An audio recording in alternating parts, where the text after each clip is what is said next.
بسم اللہ الرحمن الرحیم۔ السلام علیکم جی تو پیارے ساتھیوں، آج ہم آپ کی خدمت میں حاضر ہیں بلیک تھنڈر سیریز کے 12ویں حصے کے ساتھ، جس کا نام ہے بلیک تھنڈر سیکشن۔ امید کرتے ہیں کہ آپ کو بلیک تھنڈر سیریز کا یہ سلسلہ بہت ہی منفرد اور دلچسپ محسوس ہو رہا ہوگا۔ تو چلیے اسی کے ساتھ آج کے ناول بلیک تھنڈر سیکشن کا آغاز کرتے ہیں۔ عمران نے کار ہوٹل شیراز کے کمپاؤنڈ میں موڑی، پھر وہ اسے سیدھا پارکنگ کی طرف لے گیا۔ پارکنگ رنگ برنگی کاروں سے بھری ہوئی تھی اور یوں محسوس ہو رہا تھا جیسے یہاں پارکنگ کی بجائے کاروں کا شو روم ہو۔ تقریباً ہر رنگ اور ہر ماڈل اور ہر کمپنی کی کار یہاں موجود تھی۔ عمران نے کار ایک خالی جگہ پر روکی اور پھر نیچے اتر کر اس نے پارکنگ بوائے سے کار لیا اور اسے جیب میں ڈال کر وہ تیز سے قدم اٹھاتا مین گیٹ کی طرف بڑھنے لگا۔ سلیمان ان دنوں گاؤں گیا ہوا تھا، اس لیے عمران لنچ کرنے یہاں آیا تھا، لیکن ابھی وہ مین گیٹ تک پہنچا ہی تھا کہ اس کے کانوں میں ایک آواز پڑی۔ کسی نے اس کا نام لے کر پکارا تھا۔ عمران بے احتیاط ہٹک کر رکا اور اس نے مڑ کر اس طرف دیکھا جدھر سے آواز آئی تھی۔ وہاں ایک ادھیڑ عمر آدمی، جس کے جسم پر انتہائی قیمتی کپڑے اور جدید تراش کا سوٹ تھا، اس کی طرف بڑھا چلا جا رہا تھا۔ کہانی کی طرف بڑھنے سے پہلے پلیز چینل کو سبسکرائب اور بیل آئیکن کا بٹن ضرور پریس کریں تاکہ آپ کو آئندہ آنے والی ویڈیو بر وقت مل سکے۔ اس آدمی کا انداز بتا رہا تھا کہ اس کا تعلق امراء طبقے سے ہے۔ وہ کلین شیو تھا، اس کے بالوں میں البتہ قدرے سفیدی کی جھلک نمایاں تھی۔ میں معذرت ہوا ہوں عمران صاحب کہ آپ کو اس انداز میں روکا، میرا نام ڈاکٹر علی رضا ہے، آنے والے نے معذرت بھرے لہجے میں کہا۔ تیرے نام کے پہلے الفاظ مشترک ہیں، اس لیے آپ کا حق بن جاتا ہے مجھے روکنے کا، کیونکہ میرا پورا نام علی عمران ہے۔ عمران نے مسکراتے ہوئے کہا۔ وہ اچھا، آپ کا شکریہ کہ آپ نے برا نہیں منایا، میں آپ کے چند منٹ لینا چاہتا ہوں، ڈاکٹر علی رضا نے کہا۔ آئیے پہلے مل کر لنچ کر لیں، پھر آپ چاہے مجھ سے چند منٹ کیا چند گھنٹے بھی لے لیں گے تو مجھے کوئی اعتراض نہ ہوگا، عمران نے کہا۔ لنچ میری طرف سے ہوگا، ڈاکٹر علی رضا نے کہا۔ واہ، نیکی اور پوچھ پوچھ، عمران نے کہا تو ڈاکٹر علی رضا بے احتیاط ہنس پڑا۔ شکریہ، ڈاکٹر علی رضا نے کہا، پھر وہ دونوں ہال کے کونے میں آ کر بیٹھ گئے۔ عمران نے لنچ کا آرڈر دے دیا۔ ہاں اب بتائیں ڈاکٹر صاحب کہ آپ مجھے کیسے جانتے ہیں اور کیا مسئلہ ہے، عمران نے کہا۔ میرا خیال ہے پہلے لنچ کر لیا جائے، پھر چائے پر اطمینان سے باتیں ہوں گی، ڈاکٹر علی رضا نے مسکراتے ہوئے کہا۔ مطلب ہے کہ آپ بھی اول طعام بعد کلام کے قائل ہیں، عمران نے کہا تو ڈاکٹر علی رضا بے احتیاط ہنس پڑا۔ پھر تھوڑی دیر بعد لنچ سرو کر دیا گیا اور وہ دونوں لنچ کرنے میں مصروف ہو گئے۔ کھانا کھانے کے بعد عمران نے ویٹر کو چائے لانے کا کہا اور خود اٹھ کر ہاتھ دھونے ایک طرف موجود واش بیسن کی طرف بڑھ گیا۔ ہاتھ دھو کر وہ واپس آیا تو میز پر چائے کے برتن لگ چکے تھے۔ ڈاکٹر علی رضا نے ایک کپ بنا کر عمران کے سامنے رکھ دیا۔ عمران صاحب، آپ سے ملاقات کے لیے مجھے بہت پاپڑ بیلنے پڑے، ڈاکٹر علی رضا نے کہا۔ اچھا، کتنے؟ عمران نے چونک کر کہا۔ کون کتنے؟ ڈاکٹر علی رضا نے چونک کر پوچھا۔ مطلب ہے کہ کتنے پاپڑ بیلے آپ نے؟ 10-12 لاکھ تو بیل ہی دیے ہوں گے، چلو آئندہ 2-4 سال پاپڑ کھاتے گزر جائیں گے، عمران نے کہا تو ڈاکٹر علی رضا ایک بار پھر بے اختیار ہنس پڑا۔ 2-4 سال نہیں، 200-400 سال کہیں، کیونکہ مجھے بتایا گیا تھا کہ آپ کسی اجنبی کا اپنے فلیٹ میں آنا پسند نہیں کرتے اور آپ کا کوئی مقرر کردہ شیڈول بھی نہیں۔ بہرحال مجھے کل پتہ چلا کہ آپ لنچ یہاں کرتے ہیں تو گزشتہ 2 گھنٹوں سے میں آپ کا انتظار کر رہا تھا، ڈاکٹر علی رضا نے کہا تو عمران کے چہرے پر حیرت کے تاثرات ابھر آئے۔ یہ بات آپ سے کس نے کہی کہ میں فلیٹ پر کسی سے ملنا پسند نہیں کرتا؟ ایسی تو کوئی بات نہیں، فلیٹ میں فون بھی ہے، آپ فون بھی کر سکتے تھے، عمران نے اس بار سنجیدہ لہجے میں کہا، کیونکہ اسے ڈاکٹر علی رضا کی بات سن کر واقعی بے حد حیرت ہوئی تھی۔ اسے چھوڑیں، بہرحال میرے لیے باعث اطمینان بات یہ ہے کہ آپ سے ملاقات ہو گئی۔ آپ بتائیں کہ کیا ٹائیگر آپ کا دوست ہے؟ ڈاکٹر علی رضا نے کہا تو عمران ایک بار پھر چونک پڑا۔ ایک نوجوان جس کا نام عبدالعلی ہے لیکن اسے ٹائیگر بھی کہا جاتا ہے، میرا دوست تو ضرور ہے، کیا آپ اسی کے بارے میں یہ بات کر رہے ہیں یا کوئی اور صاحب ہے؟ عمران نے کہا۔ ویسے اس کے چہرے پر حقیقی حیرت کے تاثرات ابھر آئے۔ مجھے اس کے نام کا تو علم نہیں، بہرحال اسے ٹائیگر کہا جاتا ہے اور زیر زمین دنیا میں اس کا اچھا خاصا روب ہے، لیکن مجھے معلوم ہوا کہ وہ غیر قانونی سرگرمی میں ملوث نہیں رہتا، ڈاکٹر علی رضا نے کہا۔ آپ کھل کر بات کریں، مسئلہ کیا ہے؟ عمران نے حیرت بھرے لہجے میں کہا۔ اسے واقعی سمجھ نہ آ رہی تھی کہ یہ آدمی ٹائیگر کے بارے میں اس طرح کیوں معلوم کر رہا ہے۔ میں نے جیسا کہ آپ کو بتایا کہ ڈاکٹر ہوں اور گلشن اقبال میں پرائیویٹ پریکٹس کرتا ہوں۔ اللہ تعالیٰ کا شکر ہے کہ اس نے مجھے کسی چیز کی تنگی نہیں دی۔ آج سے 10 روز پہلے میری بیٹی مائرہ جو کالج میں پڑھتی ہے کو اغوا کر لیا گیا، ڈرائیور سمیت اسے اغوا کیا گیا تھا۔ پھر ڈرائیور جو بے ہوشی کے عالم میں تھا کار سمیت شہر سے باہر مل گیا، لیکن میری بیٹی مائرہ نہ ملی۔ کار ڈرائیور نے بتایا کہ پہلے اس کے سر پر اچانک ضرب لگا کر اسے بے ہوش کر دیا گیا، پھر اسے ہوش نہیں رہا۔ پولیس نے مائرہ کو دستیاب کرانے اور ملزموں کو پکڑنے کی بے حد کوشش کی۔ میں نے بھی اپنے طور پر بے حد کوشش کی، لیکن مائرہ کے بارے میں کچھ معلوم نہ ہو سکا۔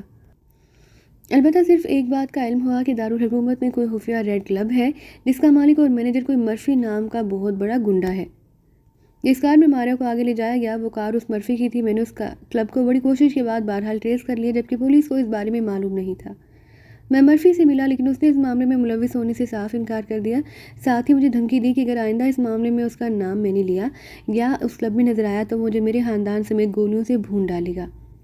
پولیس نے بھی اس کے خلاف کسی قسم کی کارروائی سے انکار کر دیا، جس پر میں نے ادھر ادھر سے معلومات حاصل کی تو مجھے بتایا گیا کہ ٹائیگر مرفی کا گہرا دوست ہے اور اگر ٹائیگر چاہے تو یہ معاملہ حل ہو سکتا ہے۔ چنانچہ بڑی مشکل سے میں نے ٹائیگر کو تلاش کیا، لیکن اس نے مرفی سے بات کرنے سے ہی انکار کر دیا۔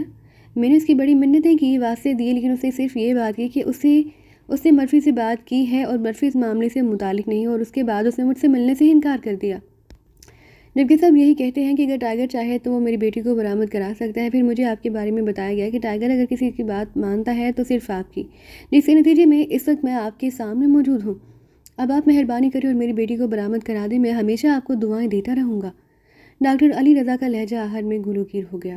آپ بے فکر رہیں ڈاکٹر صاحب، آپ کی بیٹی کو ہر صورت میں برآمد کرایا جائے گا، اور جن لوگوں نے یہ بھیانک جرم کیا انہیں عبرتناک سزا دی جائے گی، اور اگر ٹائیگر نے واقعی آپ کی مدد کرنے سے انکار کیا تو پھر ٹائیگر کو بھی اس کی عبرتناک سزا ملے گی۔ عمران نے انتہائی سرد لہجے میں کہا۔ خدا کے لیے ایسی باتیں نہ کریں عمران صاحب، اگر یہ باتیں ان لوگوں کے کانوں تک پہنچ گئیں تو میری بیٹی شاید حشر تک نہیں ملے گی۔ ڈاکٹر علی رضا نے کہا، آپ مجھے تفصیل بتائیے کہ مائرہ کو کیوں اغوا کیا گیا؟ کیا کوئی دشمنی تھی یا کوئی مسئلہ تھا؟ پولیس نے اس سلسلے میں کیا نتیجہ نکالا؟ عمران نے پوچھا۔ عمران صاحب، مائرہ کے اغوا ہونے سے تقریباً 1 ماہ پہلے میں رات کو کلینک بند کر کے گھر جا رہا تھا کہ میں نے دیکھا کہ ایک سڑک کی سائڈ پر 4 افراد ایک آدمی کو بری طرح مار رہے تھے۔ پھر میرے وہاں تک پہنچتے پہنچتے انہوں نے اسے گولی مار دی اور کار میں بیٹھ کر فرار ہو گئے۔ میں انسانی ہمدردی کی وجہ سے وہاں رک گیا۔ میں ڈاکٹر ہوں، میں نے دیکھا کہ وہ آدمی زندہ ہے اور اگر اسے بروقت ہسپتال پہنچا دیا جائے تو وہ بچ بھی سکتا ہے، اس لیے میں نے اسے کار میں ڈالا اور ہسپتال لے گیا۔ ساری رات میں وہاں رہا، اس آدمی کا آپریشن ہوا اور صبح اس کی حالت خطرے سے باہر ہو گئی تو میں گھر چلا گیا۔ پھر میں دوپہر کو دوبارہ ہسپتال گیا، لیکن وہاں مجھے معلوم ہوا کہ ہسپتال میں اس آدمی کو بستر پر ہی گولی مار دی گئی اور اس کی لاش پولیس لے گئی ہے۔ میں بے حد پریشان ہوا۔ بہرحال میں اپنے کلینک چلا گیا۔ پھر مجھے کلینک پر کسی صاحب کا فون آیا۔ میں نے اپنا نام جواد بتایا اور اس نے کہا کہ اس کا تعلق کسی خفیہ سرکاری تنظیم سے اور میں نے جس آدمی کو ہسپتال پہنچایا تھا اس کے پاس ایک کارڈ تھا، کسی بینک کا کارڈ، جس کی پشت پر بینک کے اسپیشل لاکر کا نمبر درج تھا۔ وہ کارڈ میں نے نکالا، اس لیے وہ کارڈ دے دوں۔ میں نے جب اسے بتایا کہ میں نے اس کی تلاشی بھی نہیں لی، اس وقت اس کی حالت ایسی تھی کہ میں اسے فوراً ہسپتال لے گیا، مجھے کسی کارڈ کے بارے میں علم ہی نہیں، تو اس نے مجھے دھمکیاں دینا شروع کر دی۔ میں نے ریسیور رکھ دیا، پھر مجھے آئے روز دھمکیاں ملنے لگیں۔ آخر میں مائرہ کو اغوا کرنے کی دھمکی دی گئی۔ میں نے پولیس سے بات کی اور مائرہ کو کالج جانے سے روک دیا گیا، مگر 2 روز بعد مائرہ کالج گئی تو واقعی اسے اغوا کر لیا گیا۔ اس کے بعد اس جواد نے مجھے فون کر کے دھمکی دی کہ اگر میں نے کارڈ نہ دیا تو وہ مائرہ کو ہلاک کر دے گا۔ میں نے لاکھ اس کو یقین دلایا، لیکن وہ مانا ہی نہیں۔ پولیس نے میرے فون پر آبزرویشن لگوا دیا، لیکن وہ تو مختلف پبلک فون بوتھ سے کال کرتا رہا۔ بہرحال میں نے آخر کار تھک ہار کر خاموش ہو گیا۔ پولیس میری سنتے ہی نہیں۔ ڈاکٹر علی رضا نے کہا، آپ کو مرفی کے بارے میں کیسے علم ہوا؟ عمران نے کہا، میری کار وہاں ڈرائیور پل اعصاب کے قریب ملی، میں نے اپنے طور پر وہاں سے پوچھ کی، ساتھ ہی ایک آدمی ہے، ساتھ ہی ایک آبادی ہے، اس میں ایک نوجوان نے مجھے بتایا کہ وہ شہر کے ہوٹلوں اور کلبوں میں ویٹری کا کام کرتا رہا ہے۔ اس نے میری کار کو وہاں رکتے دیکھا تھا، اس کے ساتھ دوسری کار تھی جس کو وہ پہچانتا ہے۔ وہ کار مرفی کی ذاتی کار ہے، وہ اس کار کا ڈرائیور بھی رہا۔ یہ کار مرفی سے پہلے کسی ہوٹل کے مینیجر کی تھی۔ وہ کار واپس موڑ کر دارالحکومت چلی گئی تھی۔ اس نے مجھے کار کا نمبر، ماڈل اور رنگ سب کچھ بتا دیا تو میں مرفی کو تلاش کرتا رہا۔ جب وہ ملا تو اس نے اس کار کی ملکیت سے ہی انکار کر دیا۔ ویسے مجھے وہ کار وہاں نظر نہ آئی، بلکہ اب میری عادت سی بن گئی ہے کہ میں آتی جاتی کاروں کو غور سے دیکھتا ہوں، لیکن وہ کار مجھے اب تک نظر نہیں آئی۔ ڈاکٹر علی رضا نے کہا، کس ہسپتال میں آپ نے اس آدمی کو داخل کرایا تھا؟ عمران نے پوچھا۔ سٹی ہسپتال میں۔ ڈاکٹر علی رضا نے جواب دیا۔ اس جواد کا آخری فون کب آیا تھا؟ عمران نے پوچھا۔ 2 روز پہلے، اور اس نے کہا کہ یہ میرے لیے لاسٹ وارننگ ہے اور وہ صرف 2 روز انتظار کرے گا۔ اگر میں کار دینے پر آمادہ ہوں تو اخبار میں کار کی گمشدگی کا اشتہار دے دوں، ورنہ وہ مائرہ کو ہلاک کر دے گا، ڈاکٹر علی رضا نے کہا۔ آپ کی رہائش اور فون نمبر کیا ہے؟ عمران نے کہا تو ڈاکٹر علی رضا نے جیب سے ایک کارڈ نکال کر عمران کے سامنے رکھ دیا۔ ٹھیک ہے، آپ مطمئن رہیے، انشاءاللہ مائرہ کو 1-2 روز کے اندر برآمد کر لیا جائے گا، یہ میرا وعدہ رہا، عمران نے کہا۔ اللہ تعالیٰ آپ کی زبان مبارک کرے۔ ویسے عمران صاحب، خدا گواہ ہے، یہ حقیقت ہے کہ مجھے کسی کارڈ کا کوئی علم نہیں، ڈاکٹر علی رضا نے کہا۔ مجھے آپ کے لہجے سے ہی معلوم ہو گیا تھا، عمران نے کارڈ جیب میں ڈالتے ہوئے کہا اور اٹھ کھڑا ہوا تو ڈاکٹر علی رضا بھی اٹھ کھڑا ہوا۔ اس نے ویٹر کو بلا کر بل لانے کے لیے کہا اور جیب سے پرس نکال لیا۔ نہیں، پیمنٹ میں کروں گا، آپ ایسا مت کریں،